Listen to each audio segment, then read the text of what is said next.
What a chaotic regular season finale at Daytona. The NASCAR playoffs are now set. We know who the 16 drivers are, but first we have to talk about what happened tonight at Daytona. Daytona became the regular season finale in 2020, and it delivered, and once again tonight, it delivered. Now we are going to talk about what happened in this race. It was a really fun race. There was great racing throughout. They changed the package. They did some tweaking after what happened at Talladega with Joey Logano getting airborne. Instead of 510 horsepower like they had with the old package, they lowered it to 450 horsepower. They made some adjustments with some of the body parts. The spoiler is one of the things I think they made an adjustment to. But once again, it was an amazing race. But there was some chaos and carnage at the end of this race, which is a common theme under this package. We saw a lot of different guys up front today. We saw a lot of guys looking for their first career win or their first win in 2021, which would have been an upset win to put them in the playoffs. Unfortunately, Daytona is Daytona. Chaos, crashes, fire, everything. So let's talk about the end of this race. Ryan Blaney is your winner. Prior to last week at Michigan, he had not won 2 races in a season. He could never win multiple races in a season. All of a sudden, he has 3 wins this season, and he is on back-to-back wins heading into the playoffs, and he's second on the playoff board. Seriously. We were talking about him this morning in the playoff prediction, or the playoff cases. That's a series on this channel where we talk about each driver, each playoff driver, and their chances to win the championship. And one of the main points for Blaney was he has to get more playoff points, and he did that today with a win. We also talked about how he's an underrated super speedway racer, and he proved that today as he gets his 3rd career super speedway win, his first 2 coming at Talladega, today coming at Daytona. Now, the end of the race. Was it exciting? Oh my gosh, yes. It's always exciting at Daytona and Talladega. There's so much movement, 3 and 4 wide, battling for the lead, just launching past each other. Someone gets too far out front, they get past. Daytona delivered at the end of the day. That was a chaotic race. Yes, the wrecks are ugly. Yes, it gets old to see a race end under caution because of a big fiery wreck. But the race today was fun. But I would say there was some, it's being talked about. There is some controversy with some of these wrecks. And the first one I want to talk about has to come with about 4 or 5 laps to go between Chase Elliott, Matt DiBenedetto, and it triggered a huge wreck. Chase Elliott took the lead with under 5 laps to go and had Matt DiBenedetto behind him looking for the lead. Matt DiBenedetto has not won in the NASCAR Cup Series. He's looking to give Wood Brothers Racing their 100th career win, or team win. Matt DiBenedetto looking not only for his first career win, but he had to win to make the playoffs, so he had to win tonight. Unfortunately, though, Chase Elliott made an extremely aggressive block, put himself, DiBenedetto, into the wall, and behind him, everyone crashed. Huge crash happens. Keselowski, Kyle Busch, Christopher Bell, many others are involved in this crash. And that set up the finish for what we had later in the race, which was the late race restart, more crashes. But anyways, that was ugly. As you can see by the shirt, I am a Chase Elliott fan. I'm also a Matt DiBenedetto fan. I love both of those guys. They're great race car drivers. I love them both. But Chase Elliott, what are you doing there? Like, that was ugly. You know, me and many other people in the NASCAR world have gotten on to guys like Joey Logano for throwing aggressive blocks that trigger big wrecks. That was a Joey Logano block by Chase Elliott. Elliott's got 2 wins on the season. He's already locked into the playoffs. Sure, he's looking for more playoff points with a win. He's also looking to improve his place in the regular season standings, which would by default get him more playoff points. But still, that move was awful. There were still 2 or 3 laps to go that he could have maybe gotten a run after that. I'm not saying just let DiBenedetto go by and then just watch him run away or something, but DiBenedetto, give him the lane, try to side draft maybe. I'm not a race car driver, so I don't know, but let him go, try to side draft, try to get a push from someone behind you, but he wasn't clear, and he had already thrown 2 or 3 very aggressive blocks. By that point, you got to expect to go into the wall. That was a really bad block by Chase Elliott, in my opinion, and it ruined Matt DiBenedetto's night and also his season. It ended his regular season, in a bad way, and also ended his playoff hopes and dreams and all that stuff. Then the last restart, Chris Buescher from Prosper, Texas, was leading this race. He was looking really good. He looked like he was in position to win, picks the top. Ended up being a bad choice because the inside was able to get together better, push Ryan Blaney out front, and he never looked back. Coming into this restart was a bit chaotic, though, just the anticipation of it, because 8 of the top 12 drivers were not in the playoffs. They had to win to advance to the playoffs. 6 of the top 10, I think, were some of those guys. So up front, guys had to win to make the playoffs, and they were going to make aggressive moves. They were going to do whatever it took to win this race, to get into the NASCAR playoffs, and we saw that unfold. We saw some aggressive blocks by Chris Buescher. We saw some aggressive moves by other guys. Daniel Suarez, Austin Dillon. Austin Dillon, he could have pointed his way in, but he was at the point, because Tyler Reddick was still in the race, that he had to win, and chaos ensued. Very similar to the Daytona 500 finish, but it wasn't for the lead.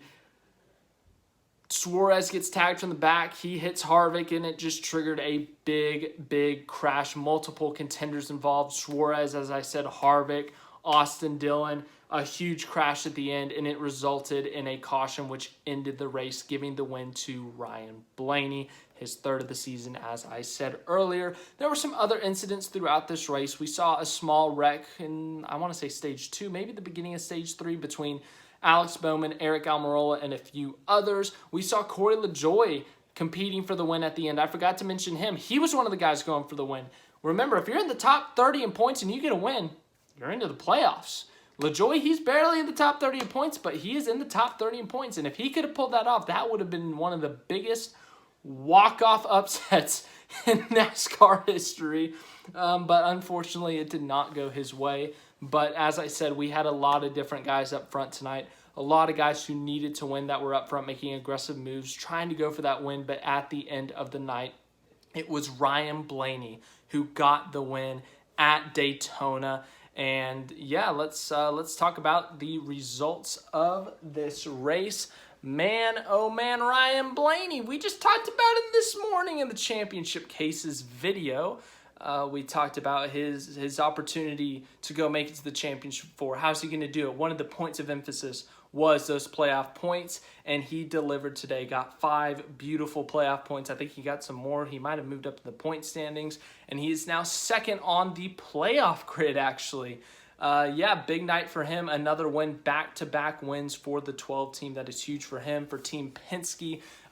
We talked about momentum going to the playoffs, how they have been quietly very good in the past few weeks. Well, back-to-back wins is not quietly very good anymore. That is making a statement, and they have made their statement that they are here to compete for a championship. And yeah, winning is winning.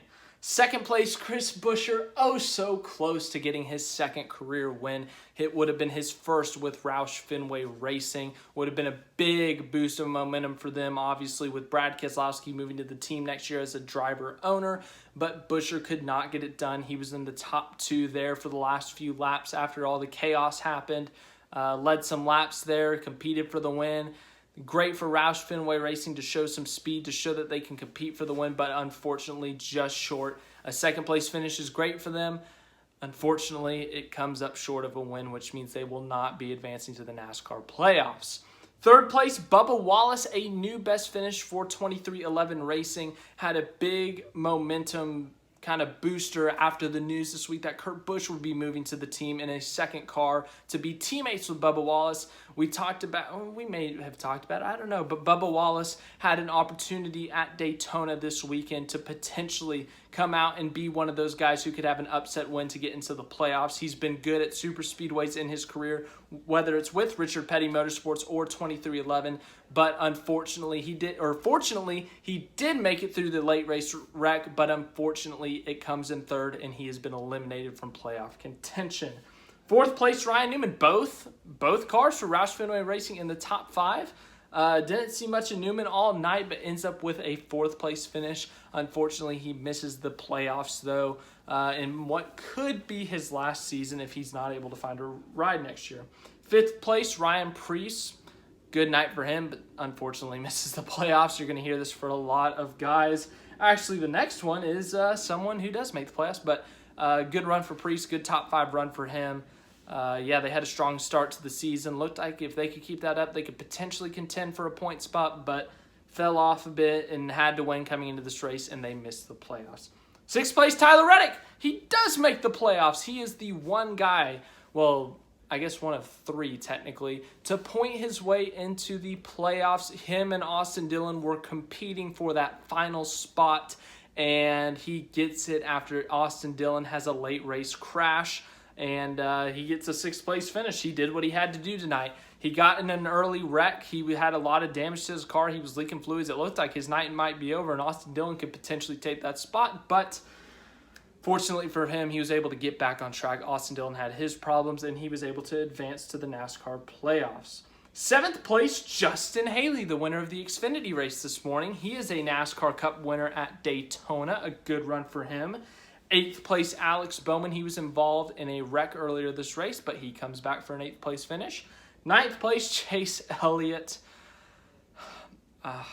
Chase Elliott, he's had some bad luck at plate races in the past at Daytona. He had a couple of runner-up finishes prior to this one at Daytona in the 500 this year, in the fall race last year. Tonight, though, a bad decision was made.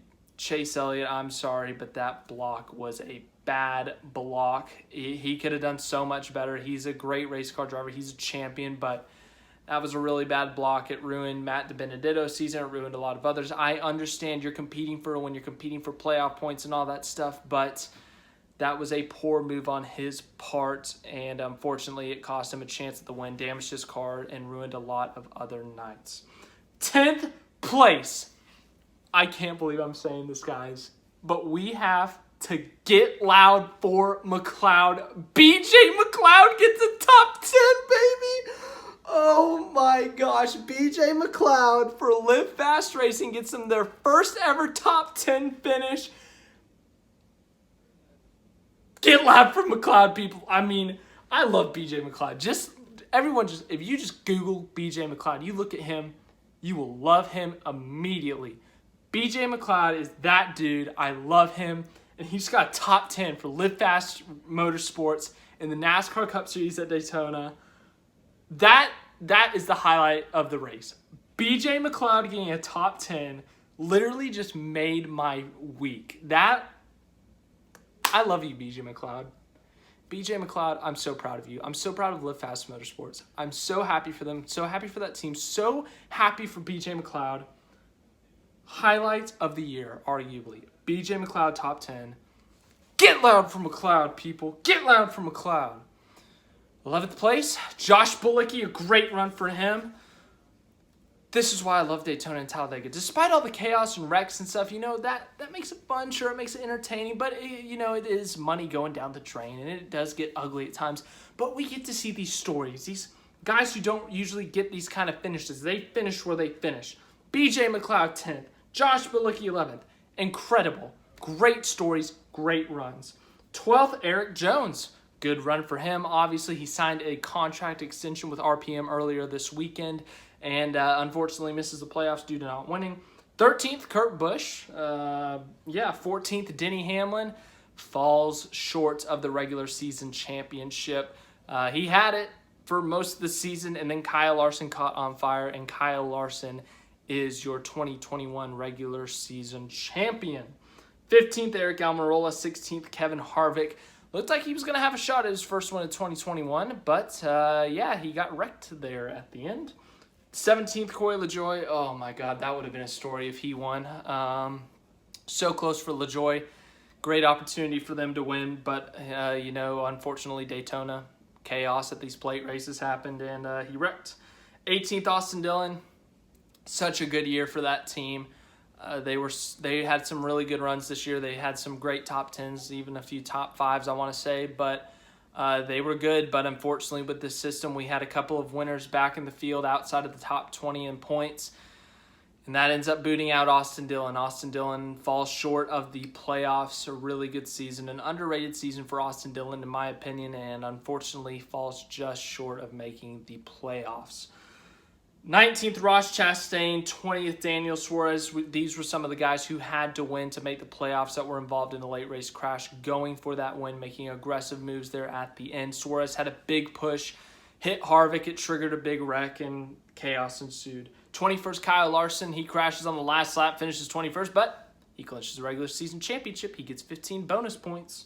22nd, Chase Briscoe. 23rd, Ricky Stenhouse Jr. 24th, Joey Logano. Led a lot of laps in this race, won stage 2, but unfortunately, he crashed. It wasn't a part of any of the big wrecks that we saw. He was leading the race, a bunch of shuffling was going on, and he hit the wall pretty hard. Sparks going everywhere, and that ruined his night. He went a lap down, and that kind of screwed him. 24th. 25th, Cole Custer. 26th, Matt DiBenedetto. Oh my gosh, how much more heartbreak can he have at these super speedways when going for a win? Talladega gets passed by Denny Hamlin in a chaotic, kind of controversial finish there. Then, in the spring, he takes the white flag, chooses the wrong lane, gets past, finishes 4th or something, and then a terrible block by Chase Elliott ruins his night, ruins his chances at a win. Ugh, pain. 27th, Anthony Alfredo. 28th, David Starr. 29th, Cody Ware. 30th, Martin Truex Jr. was involved in kind of the first big crash. 31st, Garrett Smithley. 32nd, Joey Gase. 33rd, Christopher Bell. 34th, Brad Keselowski. 35th, Kyle Busch. 36th, Kaz Grala. 37th, Landon Cassill was having a freaking amazing run for Gaunt Brothers, and he got crashed. I really wanted him to win. That would have been an amazing story. 38th, William Byron. 39th, Quinn Houff. 40th, Michael McDowell. Finished first in the Daytona 500. Finished last in the second Daytona race, but he's in the playoffs. That is your Daytona finale for the NASCAR Cup Series. We saw chaos. We saw carnage. We saw wrecks. We saw some great racing, though. We saw 3-4 wide racing, different guys up front, runs, and, it wasn't like the old, I don't know if it's the old package, but kind of the more aggressive package where you got these big runs and you hit someone and they immediately wreck. You were able to kind of control these runs. I think Chase Elliott over the radio said it feels different. It's something about the package that was different. So to the drivers, obviously, I don't know if it was just him or if it was everyone, but there was something different about this package, about taking some of the horsepower out, making some small tweaks to the car that changed it, but it was still amazing. It was still great super speedway racing. There was some carnage at the end that made it a bit ugly, but we didn't see a freight train. We didn't see one line on the top the whole race. We saw guys on the bottom most of the time. We saw guys trying to form a middle lane sometimes. We saw guys moving around the racetrack at all times, and up until about 20 to go, it was really clean. It was good, solid racing. It got a little bit ugly at the end, but it's been worse. Overall, I would give this race a 9.4 out of 10. It was an incredible race. I was thoroughly entertained. Even with some of the chaos at the end, it was fun. Plus, BJ McLeod got a top 10, and how could you not love a BJ McLeod top 10? Absolutely incredible. Let's look at the NASCAR Cup Series playoffs. First, Kyle Larson. He leads the way. Second place would be Ryan Blaney. That's right. His past 2 wins gets him up to second on the playoff grid. Third place, Martin Truex Jr. Fourth place, Kyle Busch. Fifth place, Chase Elliott. Sixth place, Alex Bowman. 7th place, Denny Hamlin. 8th place, William Byron. 9th place, Joey Logano. 10th place, Brad Keselowski. 11th place, Kurt Busch. 12th place will be Christopher Bell. 13th will be Eric Almirola. 14th, Michael McDowell. 15th, Tyler Reddick. And 16th, Kevin Harvick. Kevin Harvick is last on the playoff grid. That is a weird thing to think about. Thank you for watching this video. The regular season was chaotic. It had a lot of wacky moments. We had Eric Almirola winning a race. We had Michael McDowell winning a race. We had chaotic wrecks and finishes to races. We had so many new tracks, different conditions, rain. We had different issues. I mean, it was a chaotic regular season. The next 10 weeks should be fun. we will continue our playoff cases, and tomorrow morning is the Belgian Grand Prix. I will be watching that, doing a post-race video after that, and then I will do my full playoff preview probably Wednesday. Let's say Wednesday for now. If I need to update it, we'll look at the community tab. I'll say something then, but I'm looking forward to that. We will talk about all 16 drivers, and I will give you my bracket, my prediction for the 2021 NASCAR playoffs. But thank you for watching this video. I hope you have a great rest of your evening. Have a great rest of your weekend. And yeah, thanks for watching.